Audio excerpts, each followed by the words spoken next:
تو جب 10 شاگردوں نے تمہ کو بتایا کہ حضور جو ہے وہ مردوں میں سے زندہ ہو گئے اصدق الصادقین اپنے قول کے مطابق، اور وہ ہم سے ملے ہیں، تو تمہ کو حیرانگی ہوتی ہے۔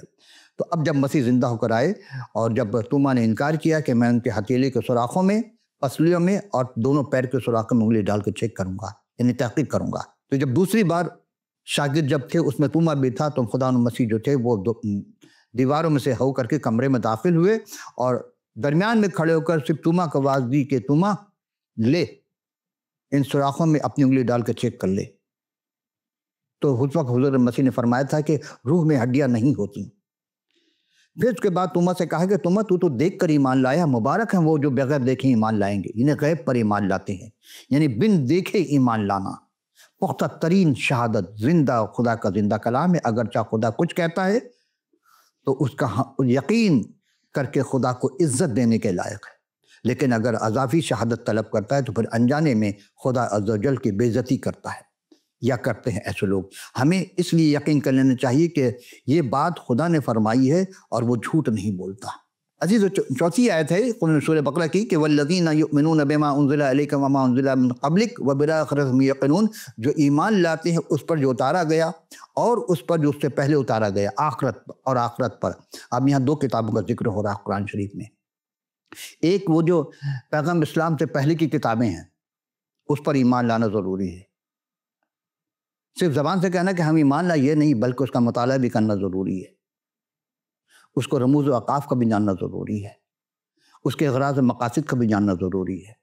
اور 5ویں کتاب جو قرآن آپ کے پاس ہے، جس میں قرآن میں لکھا ہوا ہے کہ وہ جو ایمان لاتے ہیں جو اتارا گیا اس پر، اور جو اس سے پہلے پر اتارا گیا تو سب پر ایمان لانا ہے۔ لیکن ہمیں تو بتا دیے گئے کتاب تبدیل ہو گئی، پھر ایمان کہاں رہا ہمارا؟ اسی سورہ بقرہ کی آیت 129 میں ہے کہ ربنا وابعث فیہم رسولا منہم یتلو علیہم آیاتہم ویعلمہم الکتاب والحکمہ وزکہم انک انت العزیز الحکیم۔ اے ہمارے رب، اور ان میں ایک رسول ان میں سے بھیج جو ان پر تیری آیتیں پڑھے اور انہیں کتاب اور دانائی سکھائے اور انہیں پاک کرے، بے شک تو یہ غالب حکمت والا۔ اب کون ایسا شخص جو پاک کرتا ہوگا، اس کے گناہوں سے پاک کرتا ہوگا، دانائی کی باتیں سکھاتا ہوگا؟ پہلے تو یہ کہ وہ جو کتاب ہے والم الکتاب، وہ کتاب ہے کون سی؟ کیونکہ قرآن نہیں ہے، یاد رکھیے قرآن کے لیے قرآن کا لفظ استعمال ہے۔ اس میں سورہ آل عمران کی آیت نمبر 2 میں ہے نزل علیک الکتاب بالحق مصدقا لما بین یدی وانزل التوراۃ والانجیل۔ اب اس میں ہے کہ اس نے تجھ پر یہ سچی باتیں نازل فرمائی جو پہلی کتابوں کو تصدیق کرتی، اس نے اس کتاب میں پہلے تورات اور انجیل نازل فرمائی۔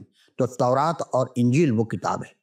اور پھر آگے چل کر وقفینا علی آثارہم بعیسی ابن مریم مصدقا لما بین یدیہ من توراۃ وآتیناہ انجیل فیہ ھدی ونور، یعنی اور ہم نے ان کے پیچھے انہی کے قدموں پر مریم کے بیٹے عیسیٰ کو بھیجا۔ وہ جو رسول بھیج تو مریم کے بیٹا عیسیٰ تھا وہ رسول۔ کیوں؟ اس سے کہ موسیٰ سے کہا گیا تھا کہ میں تیرے بھائیوں میں سے تیرے جیسے ایک رسول کو بھیجوں گا۔ اب اگر محمد صلی اللہ علیہ وسلم جو ہے قرآن کے مطابق اگر وہ یہودی ہیں تو ٹھیک ہے، لیکن یہودی تو نہیں ہے، بنی اسحاق تو ہے، بنی اسرائیل ہے قرآن میں، لیکن بنی اسماعیل نہیں ہے۔ اب آئیے یہاں پہ کہ اور ہم نے اس پیچھے ان کے قدموں پر مریم کے بیٹے عیسیٰ کو بھیجا جو اپنے سے پہلی کتاب تورات کے تصدیق کرنے والے تھے۔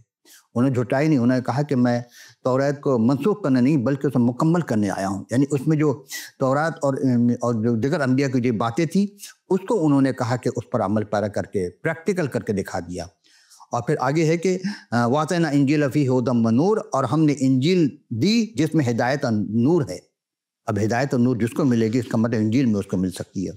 تمام تعریف و ستائش خدائے بزرگ برتر کے لیے جس نے اپنے کلام کے ہمیں ہدایت دی اور سلسلہ جاری رکھا۔ سب شکر ادا کرتے ہیں کلام میں کہ روحانی باتوں سے مستفید عطا فرما کر ہمیں اکٹھا کیا۔ عزیزو، آج کا دوسرا سوال کہ قرآن شریف کتاب مقدس کی روح سے اگر فی الحقیقت سب کا خالق ایک ہی خدا ہے مگر پھر بھی سب کے ذہن میں ایک خدا کیوں نہیں بستا؟ کیا بات ہے، کیسے سوالات یہ تھے۔ ایسا نہیں گرامی قدر، وَآتَيْنَا الْإِنْجِيلَ فِيهِ ھُدًى وَنُورٌ، اور ہم نے انجیل دی۔ یہ انجیل کیا ہے؟ کتاب ہے، آیات ہے، اس کے اندر نشانیاں ہیں۔ آیات کے معنی نشانی، بہت ساری نشانیاں ہیں۔ جس طرح کہ مسیح کے بارے میں کہا ہے کہ یہ خدا کی نشانیوں میں سے ایک نشانی ہے، اور دنیا اور آخرت کی نشانی میں سے ایک زبردست نشانی ہوگا۔ تو اس کتاب میں کیا ہے؟ انجیل کیا ہے کے معنی؟ آپ انجیل پڑھتے ہیں، انجیل کے معنی کیا ہے؟ جس سے پوچھئے کہ انجیل کا معنی انجیل نہیں، تورات کے معنی کہ تورات کے معنی تورات، انجیل کے معنی خوشخبری، تورات کے معنی شریعت۔ اب یہ خوشخبری کس چیز کی؟ یعنی خوشخبری جس میں ہدایت اور نور ہے، وہ خوشخبری، وہ بشارت جس میں ہدایت اور نور ہے۔ ہر ایک کتاب جو مدعی ہدایت ہے اپنی سب ہدایتوں کے ساتھ ایک خدا کو بھی پیش کرتی ہے۔ اگر وہ کتاب خدا کی طرف سے ہے تو اس میں خدا نے اپنے آپ کو ضرور ظاہر کیا ہوگا۔ اگر وہ کتاب انسان کی عقل سے ہے تو وہ خدا کی اور اس میں مذکور عقل کی ایجاد ہوگی، خدا کی نہیں ہوگی۔ پھر اب آئیے ذرا ہم اس سے تفصیل سے دیکھیں اس سوال کو جانی دوبارہ۔ اگر پھر حقیقت سب کا خالق ایک خدا ہے تو پھر سب کے ذہنوں پر ایک خدا کیوں نہیں؟ ایک بزرگ 1930 میں کتاب لکھی انہوں نے، علامہ ڈاکٹر امان الدین صاحب، مقبور مقبول، جیسے ہم نے کئی بار ان کی کتاب کا تذکرہ کیا آپ سے، کہ 15 لیکچر کے صفحہ 85 پر اہل ہماوسط کے ذہن میں وحدت الوجود کا جو خدا بستا ہے اس کے متعلق گفتگو کر رہے ہیں۔ ہماوسط یہ اہل طریقت والے جانتے، سلاسل والے جانتے ہیں کہ اہل اسلام کے ذہن میں وہ خدا ہے جو لم یلد ولم یولد ہے، یعنی بغیر تخصیص فی توحید اور توحید فی تخصیص اور مقدمہ خیر و شر کا ہے، کہ وہ خدا جو ہے وہ خیر و شر ہے، جبکہ خدا خیر و شر کا نہیں ہے، خیر کا خدا ہے، شر کا نہیں ہے۔ یہ ہم گزشتہ نشست میں پیش کر چکے تھے۔ بعض اہل ہنود کے ذہن میں ہے نرگن خدا، یعنی بعض کے خیال میں ستوگن خدا ہے، اور مسیحیوں کے خیال میں تثلیث فی توحید خدا ہے، جس کا ازلی حقیقی بیٹا سیدنا مسیح سلام علینا صرف خیر کا خدا مقدر، یعنی شر نہیں ہے، خیر خیر ہے۔ مسیح نے کس کے ساتھ ظلم نہیں کیا، خیر خیر کیا ہے۔ اس طرح فرق ہے لوگوں کے اذہان میں، سوچنے میں، کہ ان خداؤں کے نظر پائے جاتے ہیں جن سے معلوم ہوتا ہے کہ ہر ایک کا خدا جدا جدا ہے، الگ الگ ہے۔ وہ کہتے ہیں کہ شکلیں ہیں جدا جدا، لہو کا رنگ ایک ہے۔ تیسری بات یہ کہ جیسے پیش شدہ کتب کے سب ہدایت اور پیش کنندہ حالات کے محقق حضرات کو فکر کرنا واجب ہے، ایسے ہی بلکہ اور بھی زیادہ پیش شدہ خدا کی نسبت فکر کرنا واجب ہے کہ کیا وہ خدا ہے جس میں خیر اور شر دونوں ہو؟ نہیں۔ عزیزو، یہاں ایک شعر یاد آ رہا ہے کہ ایک شاعر تھے، بہت پہلے ہم نے کبھی پڑھا تھا بچپن میں، کہ جس دن ہم بڑے ہو گئے پڑھنے کی فرصت، دنیا کے دھندوں میں پھنسے، پڑھنے کی فرصت پھر کہاں، محنت کرو محنت کرو۔ یعنی نہ کتاب مقدس ہے نہ کوئی کتاب اور ہے، جب بڑے ہو گئے تو ہم دنیا کے دھندوں میں پھنسے ہوئے ہیں۔ خدا کی نسبت فکر کیا جاتا ہے کہ وہ کیسا ہے، اور اتنی فرصت کہاں کہ ہر پیش شدہ خدا کی فکر کو کر کے دکھلاؤں کہ وہ کیسا ہے۔ مگر ہم جانتے ہیں کہ ان تمام خداؤں میں کلام جو مقدس جو ہے وہ اس خدا کی صفتیں ہرگز نہیں بتاتا جو عام لوگ بتاتے ہیں، کیونکہ خدا مقدس ہے، خدا محبت ہے، خدا روح ہے، خدا لا تبدیل ہے، خدا ازلی ہے، وہ ابدی ہر چیز کا ایجاد کرنے والا خدا ہے۔ آئیے ہم دیکھتے ہیں کتاب مقدس والا خدا، ہم اس کو خدا کہتے ہیں جس کا ذکر کتاب مقدس میں ہے، اور جو اپنی مقدس کتاب میں انسانوں کو، آدمیوں کو درست سمت کی جانب ہدایت کرتا ہے۔ یہ تو سب کر رہے ہیں، لیکن کتاب مقدس میں برائی کی طرف کا خدا نہیں، اچھائی کا خدا ہے۔ اسی کے نسبت فخر کے ساتھ ہمارا دعویٰ ہے کہ سب خداؤں میں سے صادق القول خدا ہمارا خدا ہے، سچا ہے، برحق ہے، پرستش کے، عبادت کے لائق ہے۔ اس کو قبول نہ کرنا سچے خدا سے بالکل الگ ہو جانا ہے۔ ایسے ہم چند باتیں اس کے دفعات میں آپ کی خدمت میں پیش کریں گے کہ کتاب مقدس جو ہے کیا خدائے برحق ظاہر کرنے کے لیے کیسا اصول ہمیں پیش کرتا ہے۔ اگر کوئی آدمی عمر بھر خدا کی اوصاف کتاب مقدس سے نکالے تو عمریں تمام ہو جائیں گی اور خدا کی اوصاف نہیں پورے کر سکتا۔ جس طرح کہا گیا کسی نے کہ اگر جن انس فرشتے سارے مل کر کے اور پوری دنیا کے سمندر روشنائی بن جائیں اور درخت سارے اشجار جو وہ قلم بن جائیں، خدا کی تعریف لکھنا چاہے تو نہیں لکھ سکتا۔ اس کے علاوہ وہ ہمیں تمیز دیتا ہے، وہ سکھاتا ہے کہ 100 برس میں تیار کیا ہوا انسان کیسا ہو سکتا ہے، ایک دن کا انسان کو کیسا ہونا چاہیے۔ آئیے ہم دیکھتے ہیں کتاب مقدس کی پہلی خوبی کہ اوامر اور نواہی، یعنی امر بالمعروف اور نہی عن المنکر، ایسے عمدہ اور پرمغز کہ دنیا کو کوئی کتاب اس کا مقابلہ نہیں کر سکتی۔ جہاں کہیں یہ کتاب پہنچتی ہے وہاں خیر ہے، اور جہاں نہیں خیر اور برکت ہے، جہاں کتاب نہیں پہنچی وہاں شر ہی شر ہے۔ یہ آپ تجربہ دیکھ لیجیے، پوری دنیا کا نقشہ اٹھا کے دیکھ لیجیے، جہاں یہ کتاب مقدس پہنچی ہے وہاں انسان کے اندر تبدیلی آ گئی۔ کتاب مقدس کا خدا نہ تو دوزخ کا دہشتناک منظر دکھا کر کے، نہ ہی جنت کے حور و غلمان کا لالچ دے کر کے لوگوں کو اپنی طرف قائل کرتا ہے، مائل کرتا نہیں۔ جو تیسری خوبی یہی کتاب مقدس کی کہ کتاب مقدس کا خدا جہاں تک اس کا حق ہے اس کو جائز آزادی دیتا ہے، اور جہاں تک انسان کی بہتری وہاں تک اس کو مفید رکھتا ہے۔ وہ کہتا ہے کہ ایمان اور امید کے ساتھ جو چاہو سو کرو، مگر خدا کا جلال ہر حال میں مد نظر رہے، اس کے جلال یعنی خدا کو ناراض نہ کرو۔ چوتھی خوبی کتاب مقدس کی یہ کتاب مقدس خدا چاہتا ہے کہ لوگ اس کی اطاعت خوشی سے کریں، ڈر سے، خوف سے، لالچ سے نہ کریں، جنت کے لالچ میں یا دوزخ کے خوف سے نہیں۔ وہ بھاری بوجھ جبرن کسی کے سر پر نہیں ڈالتا کہ اتنی ہی رکعت نماز پڑھنی ہوگی، اتنا روزہ رکھنا ہوگا اور اتنا یہ کرنا، اتنا یہ، ایسا نہیں ہے خدا۔ اس نے انسان کو اختیار دیا ہے۔ وہ کہتا ہے کہ اگر یہ کرو تو تمہاری بہتری، اگر نہ کرو تو ہلاکت ہے۔ وہ ایمان کی بات۔ اب تمہیں اختیار ہے، جس کو چاہو پسند کرو۔ آئیے پانچویں خوبی کتاب مقدس کا خدا کی ہے کہ کتاب مقدس خدا ہر طرح سے قائل کر کے ایسی ہدایت کرتا ہے، جبرن ہدایت نہیں کرتا۔ جبرن نہیں کرتا ہے کہ آنکھ بند کر کے اس کی تقلید کی جائے۔ اگر آدمی اس کی ہدایت سے نہ سدھے تو پھر ناممکن ہے کہ کوئی اور ہدایت دنیا میں اس کی اصلاح کر سکے۔ اصلاح کے ذریعے خدا اصلاح نہیں کرتا ہے، بلکہ روح کے ذریعے خدا اصلاح کرتا ہے۔ عزیزو، کتاب مقدس کے خدا کی چھٹی خوبی یہ ہے کہ باقی خود ساختہ خداؤں سے زیادہ تر ہماری روحوں کا قدردان ہے، کیونکہ جسم کا قدردان ہونا اور ہے، روح کا قدردان ہونا اور ہے۔ جسم تو مٹی سے بنا، مٹی میں مل جاتا ہے، لیکن روح ابد الآباد ہے۔ تو دنیا کی جو موت ہوتی ہے وہ جسم کی ہوتی ہے، لیکن اگر ابدی موت ہوگی تو روح کی ہو جائے گی۔ خدا نہیں چاہتا کہ کسی روح کی موت ہو، اسی لیے چاہتے کہ ہر کوئی توبہ تک اس کی نوبت پہنچے۔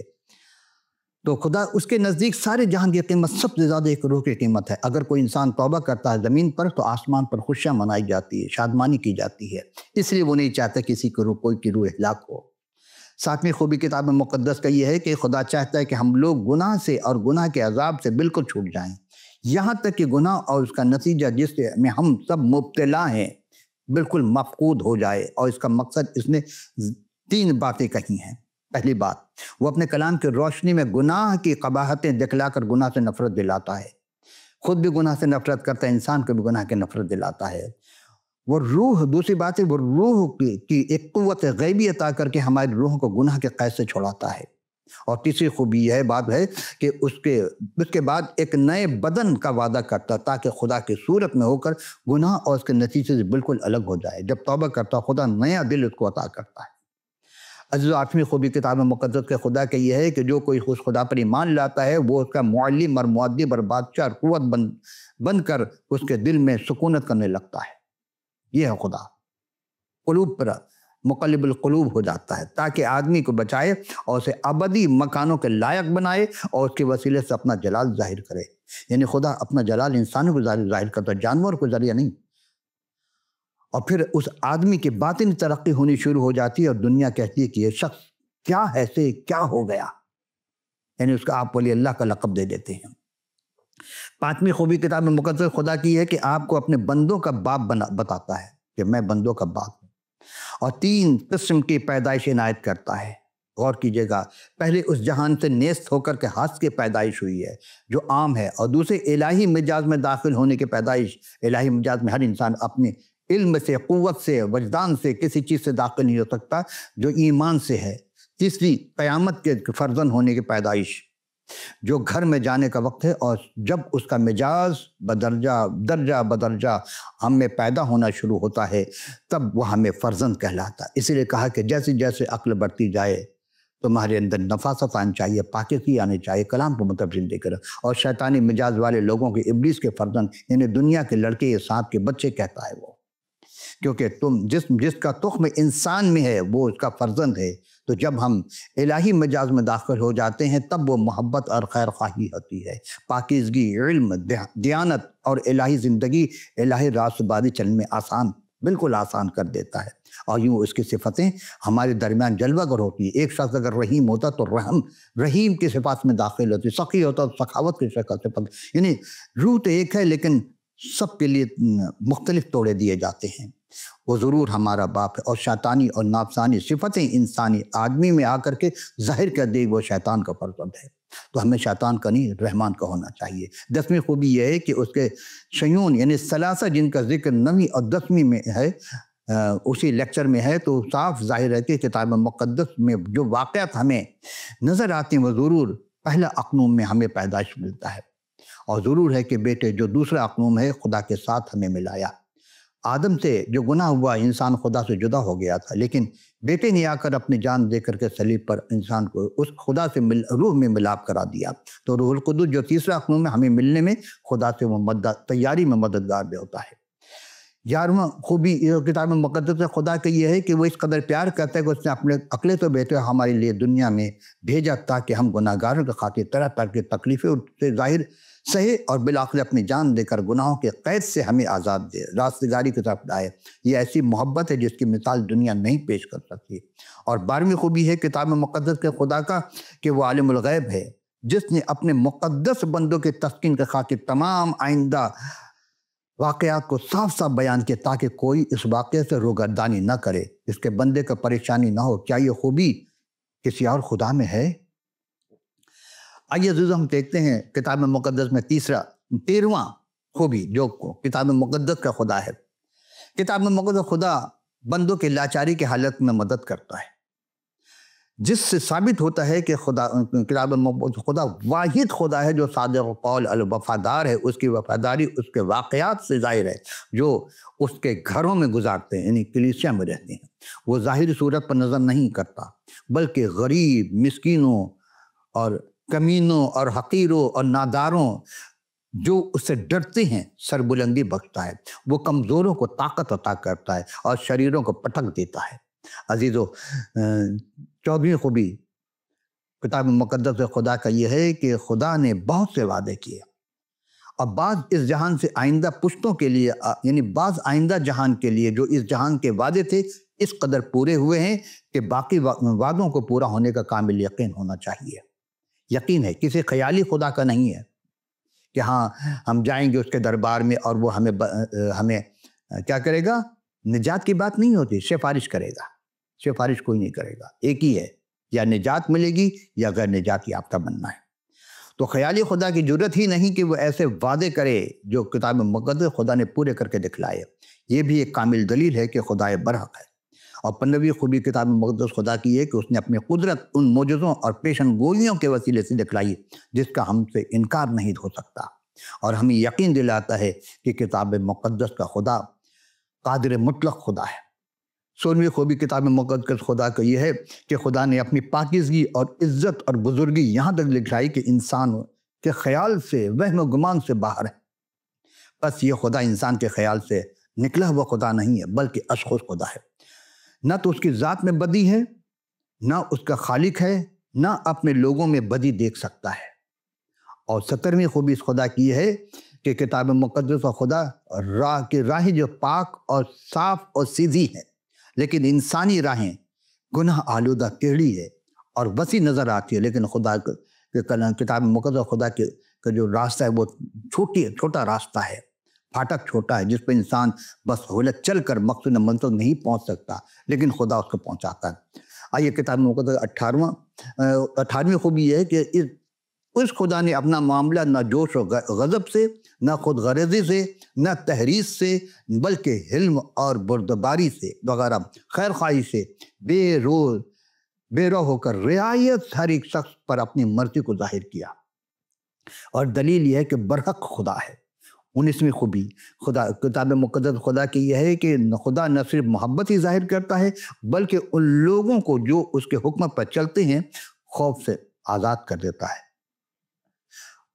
20ویں اور آخری خوبی عزیزو اس نے نجات کے حصول کے لیے اس کلام مقدس خدا نے نجات کے حصول کے لیے مسیح کے کفارے پر منحصر رکھا۔ اب کہو یہ تثلیث فی توحید جو کتاب مقدس کا خدا ہے، سچا خدا ہے یا کوئی اور خدا ہے؟ جو اس خدا میں زیادہ خوبی رکھتا ہو، اگر کوئی ایسا ہے کوئی پیش کرے۔ آئیے ہم چند مثالیں آپ کو دیں گے۔ کتاب مقدس کا پہلا سموئیل دوسرے رکوع کی 46ویں آیت میں ہے کہ سارا جہان نے جانے اسرائیل میں ایک ہی خدا ہے۔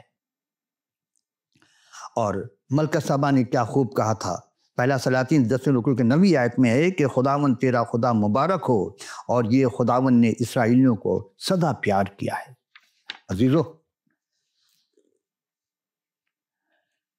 نبوکدنضر نے خواب دیکھا تھا کہ حقیقت میں تیرا خدا الہوں کا الہ ہے، بادشاہوں کا خداوند ہے، جو بھیدوں کو فاش کرنے والا ہے۔ دانیال کے 3 رکوع کی 29ویں آیت میں میں حکم کرتا ہوں جو قیام یا گروہ یا اہل نات صدرک اور میسک کا اور عبد نجو کا خدا حق میں کوئی نالائق سخن کہے نہیں، تو ان کے ٹکڑے ٹکڑے کیے جائیں گے، ان کے گھر گھورے بن جائیں گے، کیونکہ دوسرا کوئی خدا نہیں جو اس طرح چھڑائے۔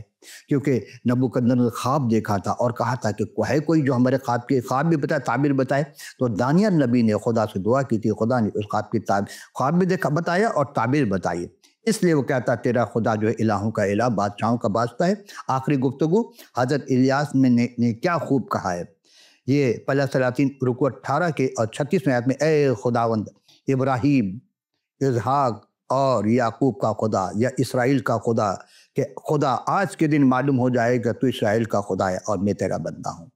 اسی طرح نعمان آرامی نے بھی خوب کہا، دیکھ اب میں جانا کہ ساری زمین پر کوئی خدا نہیں مگر اسرائیل کا خدا ہے۔ کلام کا حاصل یہ ہے کہ کلام مقدس کا خدا جس کی ذات 3 اقنوم میں یہی برحق ہے، اور ایسی ہی خوبیاں صرف اسی میں ہے، اسی کو قبول کرنے والا، خدا کا جاننے والا، ماننے والا، اور جس نے اسے نہیں مانا اب تک خدا کو جانتا بھی نہیں اور مانتا بھی نہیں، دور کا اس سے واسطہ بھی نہیں۔ اور جو اگر مان بھی لیا، ایمان بھی لیا، لیکن عمل نہیں کیا کل اس کے مطابق، تو کل قیامت دن کہہ دے گا کہ ہمارا تم سے کوئی واسطہ ہی نہیں ہے۔ تو پھر کیا ہوگا انجام؟ عزیزو، آج کی گفتگو ہم یہاں اختتام پذیر کرتے ہیں، اگلے نشر میں پھر حاضر ہوں گے، لیکن اسکرین پر آپ کو واٹس ایپ، ای میل، ٹیلی فون نمبر، اسکائپ دکھائے جا رہے ہیں۔ آپ اپنا فیڈ بیک ضرور دیجیے گا، اور اگر آپ کے پاس کتاب مقدس نہیں ہے، ایسی کتاب، نادر نایاب کتاب جو 2500 زبانیں میں اس کے ترجمے ہو چکے ہیں، آپ کو جس زبان میں چاہیے آپ ہمیں پورا پتہ لکھ بھیجیے گا، ہم آپ کے دیے ہوئے پتے پر ضرور ارسال کریں گے۔ تو آج نشر کی اجازت، خدا حافظ و ناصر۔